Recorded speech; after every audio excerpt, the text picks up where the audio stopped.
तो फिर आपको ये अमेठी ही मिलेगा। और दूसरा चीज़ ये है कि अगर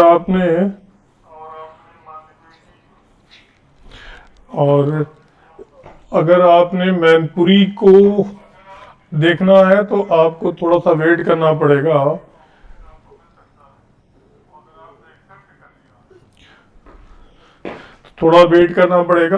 आप नेक्स्ट काउंसलिंग के लिए देख सकते हैं, चेंज कर सकते हैं इस चीज़ को।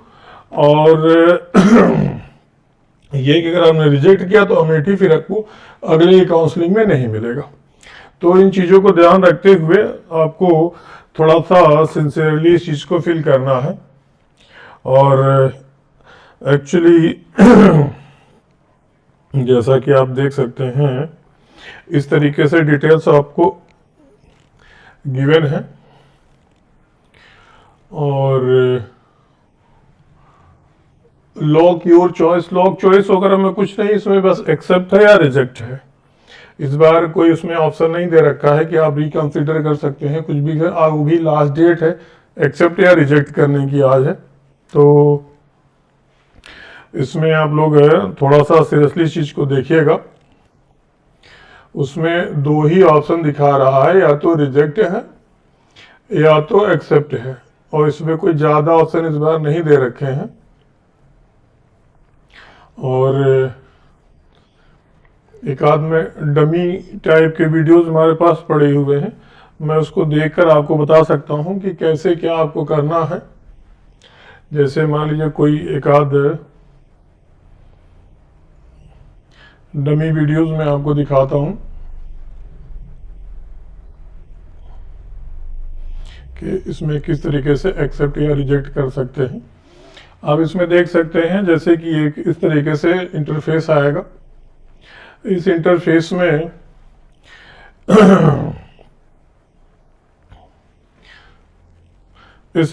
में आप देखिए ये चीज़ें पता हुआ है कि आप लोग कहाँ कैसे कैसे इसको फिल करना है और क्या क्या ऑप्शन आपको दिए गए हैं, और उसको देख करके आप कैसे कर सकते हैं। कि ये डमी वीडियो है, इससे आपको आइडिया लगेगा कि कैसे क्या चीज़ आपको एक्सेप्ट करनी है, रिजेक्ट करनी है। यही चीज़ें आपको फाइनली चेक करनी है। तो जैसे किसी बच्चे को अलॉटमेंट डिटेल दे रखा है, जैसे ये स्कूल इसको अलॉट हो गया है, तो नंबर 2 चॉइसेस आपको अलॉटेड है, तो आप या तो इसको एक्सेप्ट कर सकते हैं या रिजेक्ट कर सकते हैं। एक्सेप्ट कर देंगे तो स्कूल आपको मिल जाएगा, वहाँ जाके फॉर्मेलिटीज कीजिए, और रिजेक्ट कर देंगे तो फिर आगे की चीज़ें डिस्ट्रैक्ट हो जाएंगी। मतलब रिजेक्ट करने पे ये स्कूल फिर आपको दूसरी बार नहीं मिलेगा। तो ये सैंपल टाइप की चीज़ें हैं, एक डमी वीडियो से हमने आपको दिखाया है कि इनको कैसे आप ले सकते हैं, कैसे नहीं कर सकते।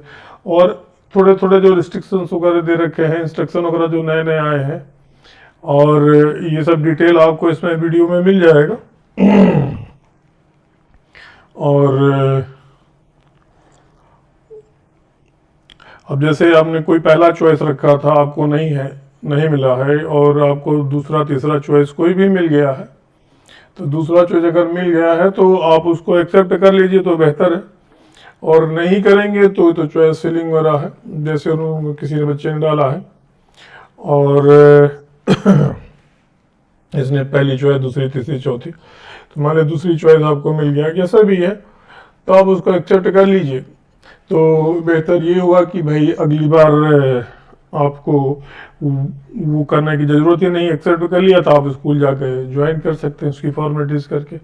और अगर आपने रिजेक्ट कर दिया तो फिर अगली बार आपको जाना पड़ेगा, मतलब वो स्कूल नहीं मिलेगा, दूसरा कोई स्कूल अगर आप चाहेंगे तो मिल सकता है नेक्स्ट काउंसलिंग में। तो बेहतर है कि आप लोग एक बार थॉरली समझ लीजिए, अगर आप श्योर हैं तभी यस या नो करिए। और बाकी कोई अपडेट, आपको कोई जानकारी चाहिए तो हम लोग हैं, आपको तमाम इंफॉर्मेशन इसमें देते रहेंगे। और इसमें देखिए पूरा कंप्लीट सब डिटेल पड़ा हुआ है। तो इसी टाइप का इंटरफेस आपको मिलेगा, और इसी इंटरफेस से आपको चीज़ें देखनी है। कैसे क्या आप कर सकते हैं, कैसे नहीं हो सकता है, या क्या चीज़ें हो सकती हैं। तो ये मैंने आपको डमी टाइप का एक इंस्ट्रक्शन आपको दिखाया था। तो हम लोग अपने मुद्दे पर आते हैं कि भाई जैसे अगर आपको स्कूल अलॉट हो गया है तो आप एक्सेप्ट कर सकते हैं, और एक्सेप्ट करने के बाद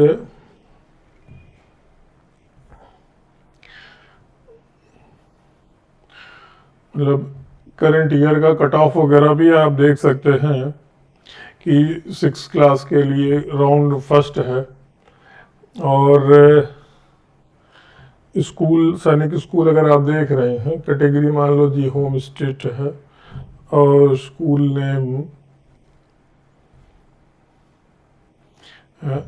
यूपी का कोई स्कूल हमने ले लिया है।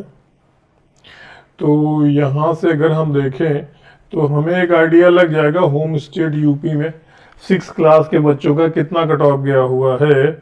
तो 6 क्लास के बच्चों का जो भी कट ऑफ है, तो उससे आप लोग देख सकते हैं कि भाई इस बार पिछले साल के कंपैरिजन में थोड़ा कम कट ऑफ गया है, 271। अगर आप देखें ये आपका अनरिजर्व कैटेगरी के लिए कट ऑफ है। तो आप इसको देखिए, और कोई भी समस्या अगर होती है तो आप हम लोग को मैसेज कर सकते हैं, व्हाट्सएप कर सकते हैं, और कोई इंफॉर्मेशन लेना है तो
जैसा कि इसमें रिजल्ट अगर हम लोग देख रहे हैं तो इसमें अनरिजर्व्ड वाले बच्चे हैं, उनका ये कट ऑफ गया है। जिन बच्चों का नहीं हो पाया तो अगले राउंड के लिए वो तैयार रह सकते हैं।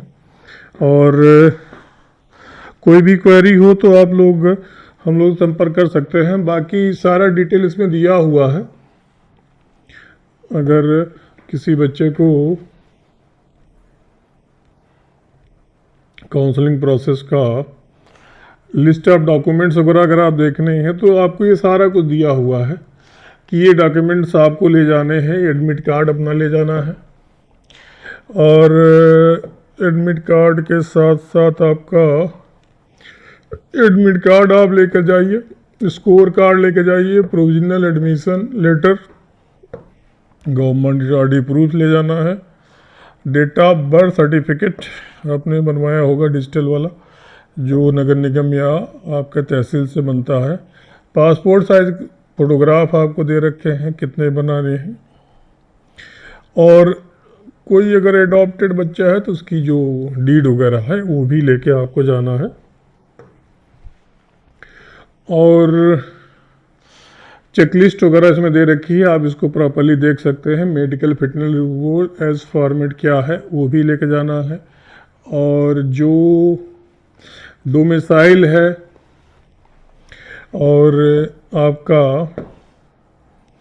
इस तरीके से डोमिसाइल सर्टिफिकेट है, इनकम सर्टिफिकेट, जो जो चीज़ें इसमें मांगी गई हैं, अगर आपने उस चीज़ के लिए क्लेम किया था कि हमारा इतना इनकम सर्टिफिकेट है या मैं यहाँ का डोमिसाइल है, बर्थ सर्टिफिकेट, तो आपको वो चीज़ें वहाँ पर सबमिट करनी पड़ेगी।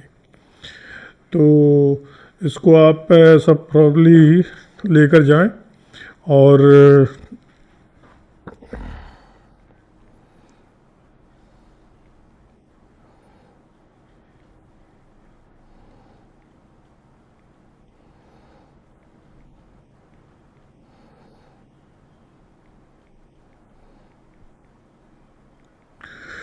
और उस स्कूल पर आज लास्ट डेट है, और रिजेक्ट या आपको अगर करना है तो एक्सेप्ट या रिजेक्ट कुछ आपको आज फाइनल करना है। तो आप लोग थोड़ा थॉरली इस चीज़ को करिए सीरियसली। और कोई अगर क्वेरी आती है, जैसे कोई का बच्चा पूछता है कि सर मेरे इतने मार्क्स हैं, मेरे को स्कूल ये मिलेगा नहीं मिलेगा, तो उसमें कोई इशू नहीं है। आप ऑलरेडी मेरिट आई हुई है, वेटिंग लिस्ट आप देख सकते हैं, और स्कूल इन्फॉर्मेशन में, और यहाँ से आपको लिस्ट मिल जाएगी। और अगर लेटेस्ट ये प्रोविजनल वेटिंग लिस्ट है, किसी स्कूल में कितने बच्चे किस क्लास के लिए, जो भी है होम स्टेट में लेना है, स्कूल का नाम मान लीजिए, हम लोग क्योंकि यूपी के इसलिए यूपी में ज़्यादा देखते हैं, झांसी के लिए देखना है, जेंडर बॉय मान लीजिए, स्टेट होम मान लीजिए, कैटेगरी जनरल मान लीजिए। तो इसको अगर आपको देखना है तो आप देख सकते हैं कि पहला सबसे ऊपर जो मार्क्स लेके आए हैं सज्जन, 288 मार्क्स लेकर आए हैं। तो ये आपको पता है कि 280 मार्क्स है, दूसरा 286 है। तो इसमें जनरल कैटेगरी के हैं, ओबीसी के भी हैं। तो ये बच्चे जो ओबीसी के हैं उनके मार्क्स ज़्यादा हैं, इसलिए वो भी जनरल कैटेगरी में ही आ गए हैं। और इसमें मिक्स करके उन्होंने लिस्ट दे दी है। तो अगर 10 बच्चे का आप देख रहे हैं तो 278 तक है। उसी तरह आप यहाँ पर 20 बच्चों का देखेंगे तो 20वां बच्चे का 272 नंबर है, और तीसरा देखेंगे 30 बच्चे का 270 नंबर, और अगर 40 बच्चों का 268 मार्क्स। तो अभी सज्जन ने कहा 267 है, तो भाई आप 40वें नंबर पर हैं। और आप इसको ध्यान रखते हुए देखिए, 40वें नंबर पर आप हैं, तो भाई थोड़ा सा तो आपको पेशेंस रखना ही पड़ेगा। और इस किस्म की किसी को भी बच्चे को कोई प्रॉब्लम या कोई इशू आता है तो डिस्कस कर सकता है, जिसको थोड़ा सा ये सब चेक करने में दिक्कत होती है। और तमाम स्टूडेंट्स हैं जो कि इस बार बढ़िया नंबर ले आए हैं, और उनको पहले राउंड में ही मिल गया है स्कूल। और XYZ किसी बच्चे को और कोई समस्या आ सकती है तो वो हम लोग की टीम से डिस्कस कर सकता है। नीचे आपको नंबर दिए हुए हैं, तो उन नंबरों से आप कांटेक्ट कर सकते हैं। तो भाई 267 जो बच्चा नंबर लाया है, तो उसको यही कहेंगे कि भाई आप 40वें नंबर पे हैं, तो आप पेशेंस के साथ देखिए, मतलब 269 मार्क्स हैं, और अनरिजर्व या जनरल कैटेगरी में है तो आप 268 से ऊपर थोड़ा है, 269, तो 39 मार्क मतलब नंबर पर है, तो 2111 रैंक आपकी है। तो इस तरह से कोई भी बच्चा है, कोई भी गार्जियन है, या उसे कुछ भी इंफॉर्मेशन चाहिए तो हम लोग से संपर्क कर सकता है, और ये सब हम लोग आपकी मदद कर सकते हैं अगर इजीली पॉसिबल है तो।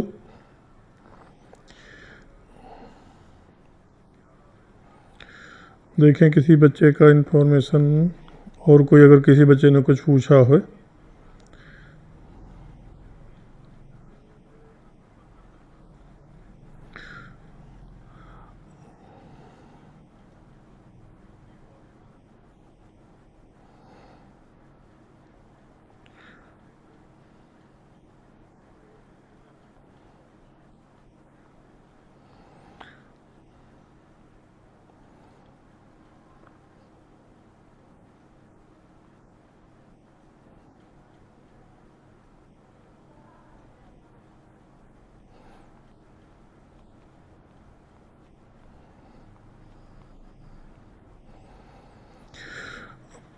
किसी बच्चे ने कोई इन्फॉर्मेशन दी है, मैं चेक कर लेता हूँ एक बार।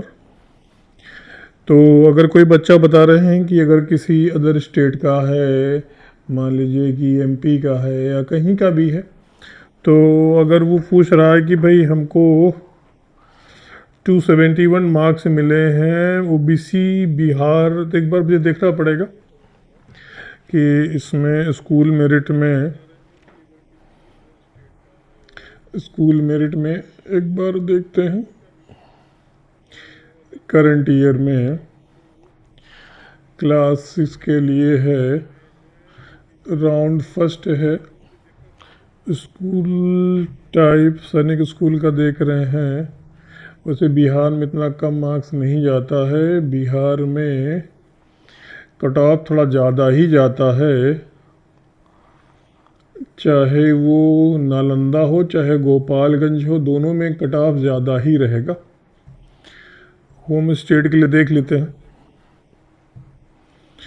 तो अगर आप देखें तो नालंदा में भाई ओबीसी के लिए 282 नंबर गया भाई, 271 है, तो आप तीसरे चौथे राउंड में देख सकते हैं। इस बार तो 282 मार्क्स गया हुआ है, तो थोड़ा सा मुश्किल है इस बार। और इस राउंड में भाई मार्क्स ज़्यादा गया हुआ है।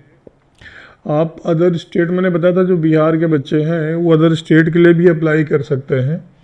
अदर स्टेट में जैसे कि झारखंड है, पंजाब है, ये सब बच्चों का तो नहीं मिल सकता है, लेकिन ये है कि अगर जिसके होम स्टेट का मार्क्स ज़्यादा है तो अदर स्टेट के लिए ट्राई कर सकता है। और नगरोटा है, ऐसे तमाम स्कूल हैं, आप इनमें देख सकते हैं।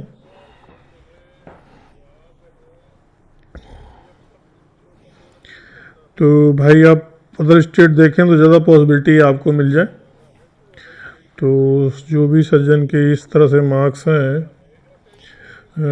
271 ओबीसी, तो ओबीसी आप देख रहे हैं अभी ज़्यादा है।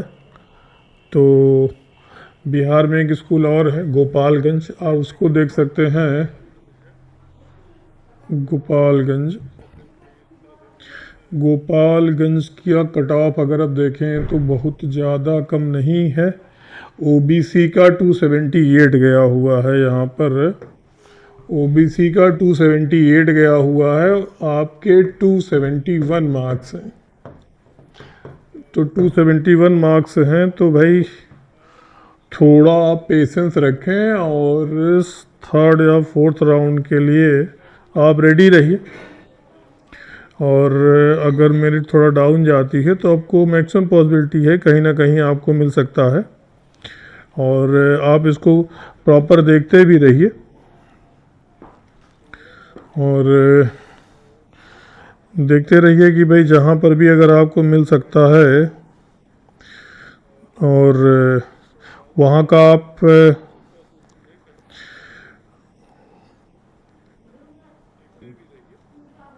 मतलब अगर जो बच्चे हैं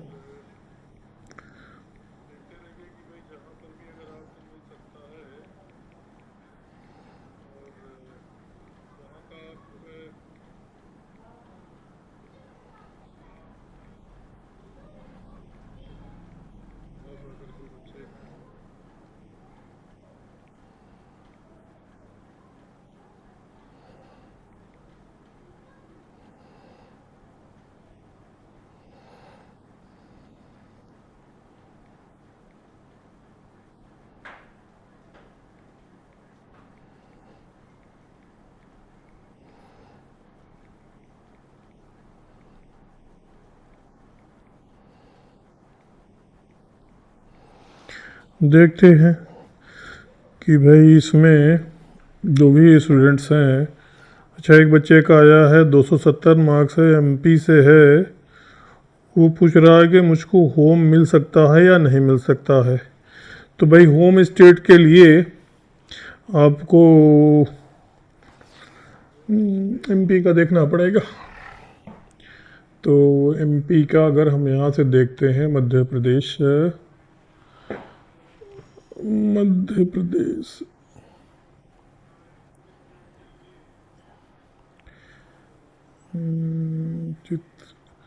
झुंझुनू, मैनपुरी, अमेठी, घोड़ा खाल, भुवनेश्वर, इम्फाल, सतारा, सुजानपुरा, रीवा, बलाचड़ी, गोलपारा, कालीगिरी,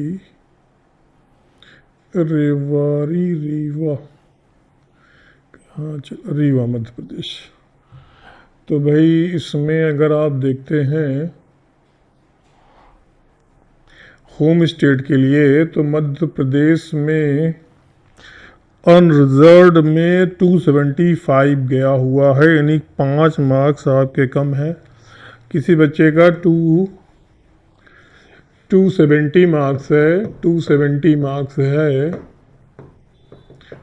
अनरिजर्व्ड के लिए है। तो अनरिजर्व्ड में देखिए 275 इस बार गया है। आई थिंक सेकेंड और थर्ड में मिल जाना चाहिए, 5 मार्क्स की बात है। लेकिन इसमें अगर मैक्सिमम बच्चों ने ले लिया तो जो सीट वैकेंट होगी उसी में सेकंड ही काउंसलिंग होगी, और थर्ड या फोर्थ तक इतना कट ऑफ का नीचे जा सकता है। इस बार का कट ऑफ पिछली बार और या उसके पहले वाले कट ऑफ से काफ़ी कम है, अराउंड 5 से मतलब 5 से कम से मान लीजिए 5 से 10 मार्क्स तक इस बार कम गया हुआ है। तो मैं तो यही कहूँगा कि भाई जो पॉसिबिलिटीज़ है आप देख सकते हैं, और एक बार ट्राई करते रहिए, कहीं ना कहीं ज़रूर आपको भी ऑप्शन मिलेगा। और मतलब ये है कि प्रॉपरली आप इसमें अपीयर करिए और अलर्ट रहिए, जो जो नोटिफिकेशन आते हैं आप उनको देखते रहिए, और नोटिफिकेशन में जो भी चीज़ें हैं आप उसको अलर्ट हो करके हर चीज़ों को आप देखते रहिए। वेटिंग भी अपनी देखते रहिए कि कितनी वेटिंग गई है, क्या गई है। तो वेटिंग को आप देखते रहेंगे तो मैक्सिमम पॉसिबिलिटी है कि आपको कहीं ना कहीं स्कूल वगैरह मिल जाए। और अगर किसी बच्चे को कोई क्वेरी है तो वो भी हम लोग से शेयर कर सकता है। और साथ में अगर कोई स्टूडेंट है आपका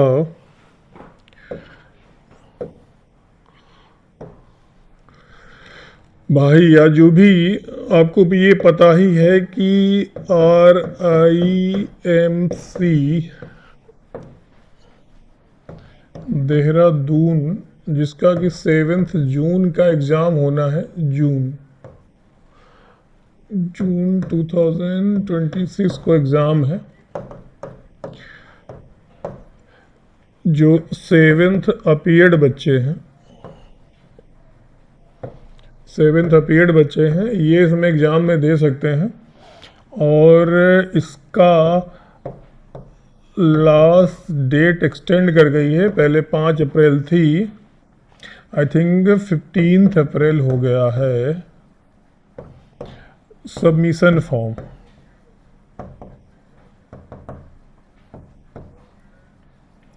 तो आप चाहें तो इसको अपॉर्चुनिटी है, इसको आप देख सकते हैं। तो जो आपके बड़े भाई लोग हैं या कोई आपके रिलेटिव में है, तो इस तरह से एग्ज़ाम की डेट एक्सटेंड कर गई है, तो इसको आप देख सकते हैं। साथ ही साथ अभी हम लोगों ने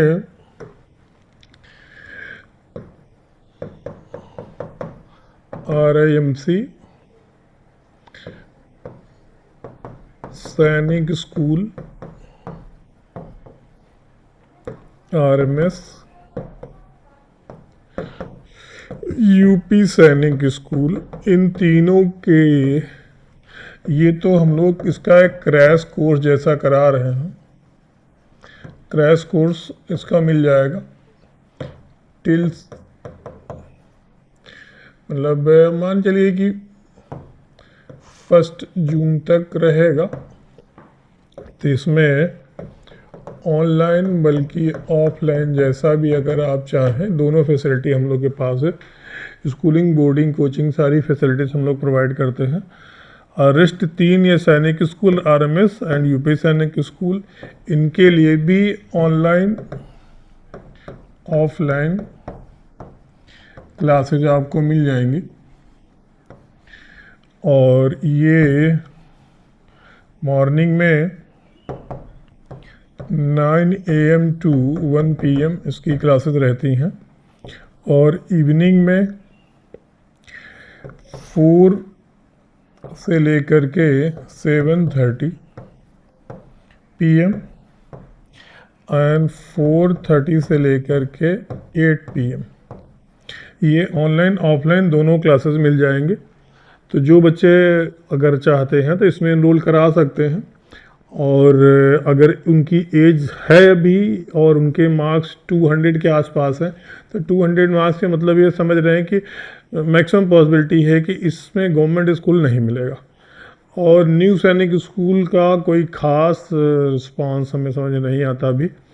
जो बच्चे न्यू सैनिक स्कूल लेना चाहते हैं वो ले सकते हैं, बट अभी इतने ज़्यादा सैनिक स्कूल हो गए तो आप उसको देख लीजिए किस हिसाब से आपको बैठता है कि नहीं, क्या वहाँ का इंफ्रास्ट्रक्चर है, कैसा वहाँ का एकेडमिक रहा है, क्या रहा है। तो आपको ये चीज़ें थोड़ा सा देखनी पड़ेगी।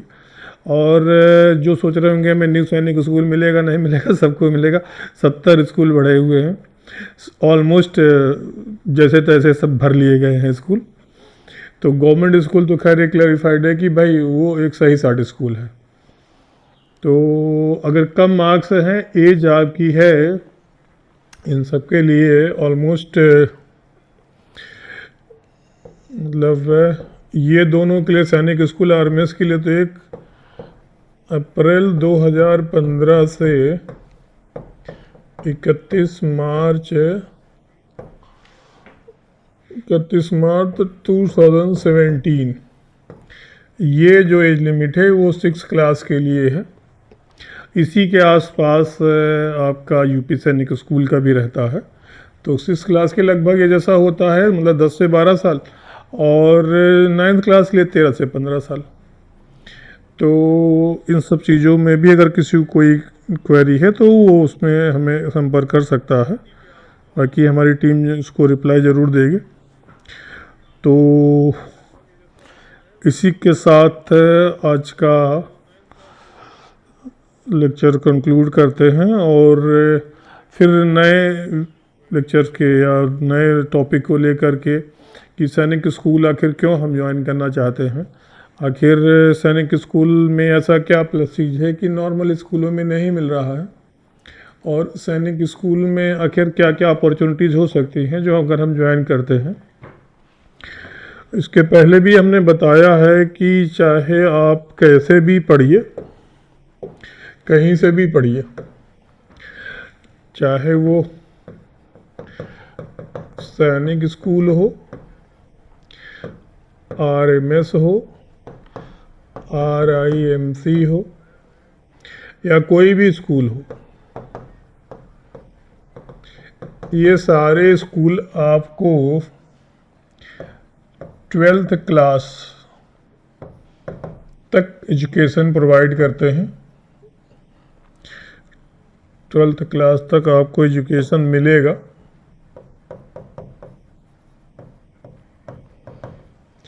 और 12th क्लास में ही आप जब अपीयर्ड होंगे तो वो लोग NDA का फॉर्म आपसे फिल कराएंगे। NDA साल में 2 बार होता है, एक बार ये अप्रैल में होता है, एक बार ये सितंबर में होता है। तो इसके आप फॉर्म भरेंगे। अगर आप इसका रिटन पास करते हैं तो इन इंटरव्यू वगैरह के लिए भी आपको गाइडेंस मिलेगा। तो 2 फेज़ में इसका एग्ज़ाम होता है।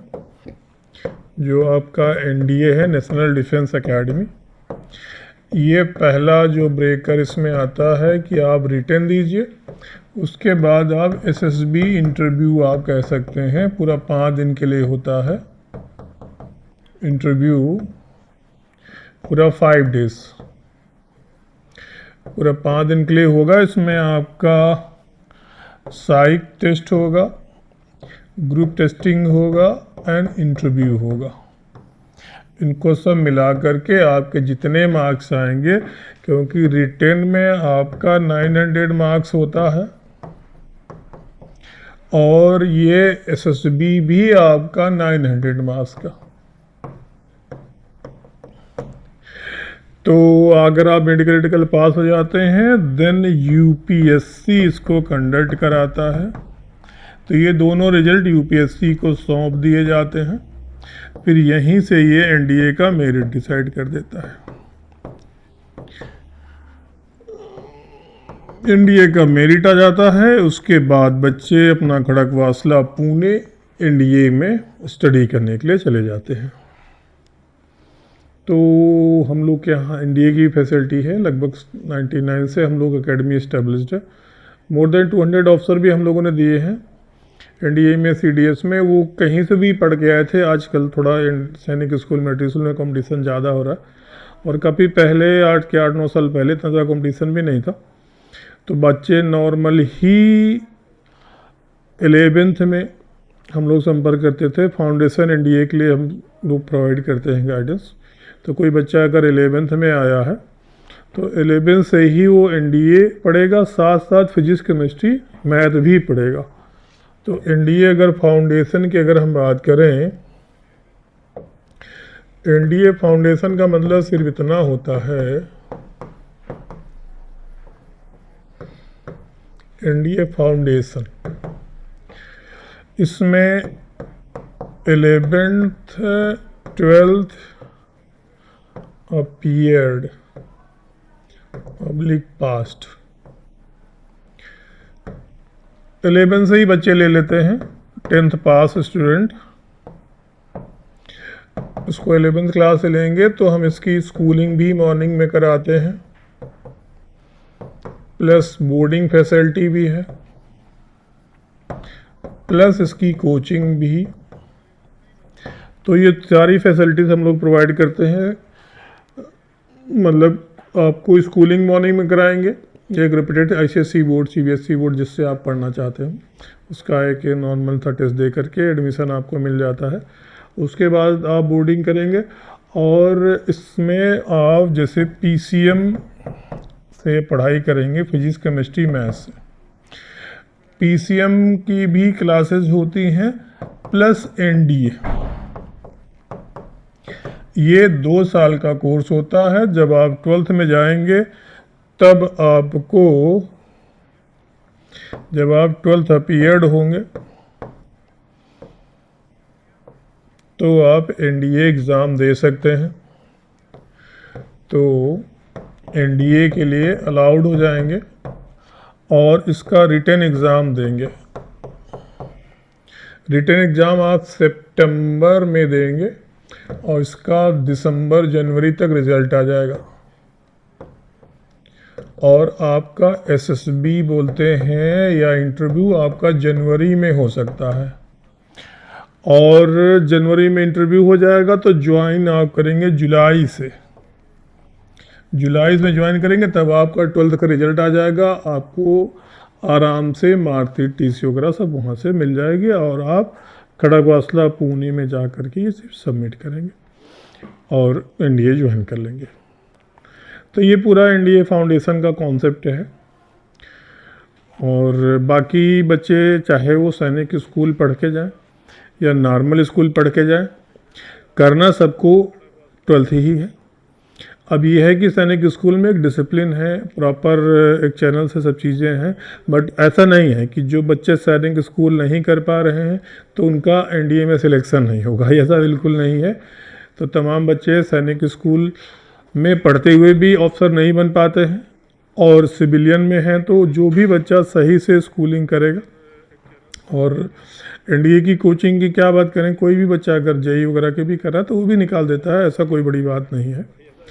बट ये है कि जिसको नहीं इन्फॉर्मेशन जानकारी है तो उसके लिए एक एकेडमी प्रोवाइड करती है कोचिंग वगैरह। तो बच्चे रिटन, पहला तो सबसे बड़ा ब्रेकर रिटन ही पास करना होता है। उसमें फिजिक्स केमिस्ट्री मैथ का एक पूरा पेपर ही होता है। तो वो अगर बच्चे प्रॉपरली पढ़ाई सही से करते हैं तो वो पेपर क्वालिफाई कर लेते हैं। फिर एक GK का पेपर होगा। GK के पेपर में आप उसमें जो 11 12th में आप फिजिक्स केमिस्ट्री पढ़ते हैं और 10th में जल्दी बॉटनी पढ़ते हैं, वही सब उसमें पूछा जाता है। तो अगर साइंस साइड का बच्चा है, पढ़ने में अच्छा है, तो इजीली एनडीए का रिटन पास कर लेगा।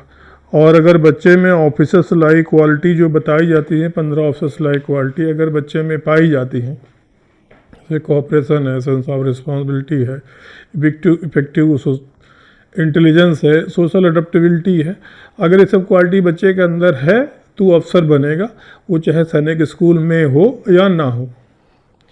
तो तमाम बच्चे हैं जो सैनिक स्कूल में पढ़ते हैं, बट वो अफसर बनने लायक, उनके अंदर अफसर लायक क्वालिटीज़ नहीं है। नहीं का मतलब ये है कि अगर अफसर लायक क्वालिटी नहीं है तो बच्चा अफसर नहीं बनेगा, चाहे आरआईएमसी में पढ़ ले, चाहे सैनिक स्कूल में पढ़ ले, चाहे आरएमएस में पढ़ ले। तो इससे जो बच्चे नहीं सेलेक्ट हो पा रहे हैं, नंबर कम है, उस पर बिल्कुल डिसअपॉइंट होने की ज़रूरत नहीं है। अभी 6 क्लास है, अभी 7th 8th 9th 10th बच्चे में बहुत ग्रूमिंग आती है, और आगे चल करके मैक्सिमम पॉसिबिलिटी है कि अगर बच्चा सही से पढ़े तो वो कहीं भी कुछ बन सकता है। तो वो गार्जियन को भी ज़्यादा डिसअपॉइंट होने की ज़रूरत नहीं है। आप पेशेंस के साथ ये काउंसलिंग में अपीयर कराएं, हो जाता है वेल एंड गुड, नहीं हो जाता तो इतना परेशान होने की ज़रूरत नहीं है। आपके लिए अदर भी तमाम चांसेस हैं कि आप नेक्स्ट ईयर भी देख सकते हैं, नहीं तो आप सीधे 9th में ट्राई कर सकते हैं, और नहीं तो आप इसकी नॉर्मल अच्छे स्कूल में अगर आप पढ़ा रहे हैं तो वो भी बेहतर है। ऐसा कुछ नहीं कि सिर्फ सैनिक स्कूल से ही अफसर बनेंगे। तो wish you all the very best जिनको स्कूल मिल गया है, और जिन्हें नहीं मिलता है तो उनको भी मैं कहता हूँ आप देखते रहिए, ट्राई करते रहिए, ज़रूर मिलेगा। And all the best and have a nice day. Thank you.